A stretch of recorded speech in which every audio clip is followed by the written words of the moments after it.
ପୌରାଣିକ କଥା ଅନୁସାରେ ମା ତାରିଣୀଙ୍କର ମୂର୍ତ୍ତିରେ ଆବିର୍ଭାବ ସମ୍ବନ୍ଧରେ ଏକ କିମ୍ବଦନ୍ତୀ ରହିଛି।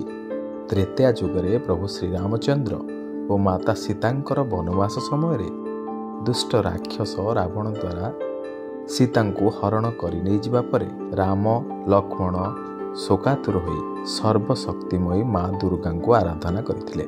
ପୂଜାରେ ସନ୍ତୁଷ୍ଟ ହୋଇ ମା ଦେବୀ ଶୂନ୍ୟବାଣୀ କରିଥିଲେ, ବତ୍ସ ମୁଁ ତୁମ ସମ୍ମୁଖରେ ସଙ୍କଟହାରିଣୀ ତାରିଣୀ ରୂପେ ଆବିର୍ଭୂତ ହେବି।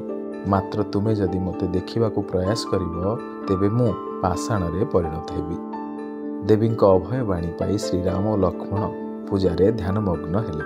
ଦେବୀଙ୍କ ଉପସ୍ଥିତ ଅନୁଭବ କରି ପ୍ରଭୁ ଶ୍ରୀରାମଚନ୍ଦ୍ର ଚରଣ ସ୍ପର୍ଶ କରିବା ଉଦ୍ଦେଶ୍ୟରେ ମାତାଙ୍କ ପାଦସ୍ପର୍ଶ କରିବା ସମୟରେ ଅଜ୍ଞାତରେ ତାଙ୍କର ଚକ୍ଷୁ ଖୋଲି ଯାଇଥିଲା। ଦେବୀଙ୍କୁ ସ୍ୱଚକ୍ଷୁରେ ଦର୍ଶନ କରିଥିଲେ ରାମଚନ୍ଦ୍ର। ଦେବୀ ସ୍ମିତହାସ୍ୟ ପୂର୍ବକ ସମସ୍ତ ସଙ୍କଟ ହରଣ କରିବାର ଅଭୟ ପ୍ରତିଶ୍ରୁତି ଦେଇ ପୂର୍ବ ସର୍ତ୍ତ ଅନୁସାରେ ପାଷାଣରେ ପରିଣତ ହୋଇଯାଇଥିଲେ। ସେହି ଦିନଠାରୁ ମା ଦୁର୍ଗା ମା ତାରିଣୀ ନାମରେ ସାର୍ବଜନ ବିଦିତା।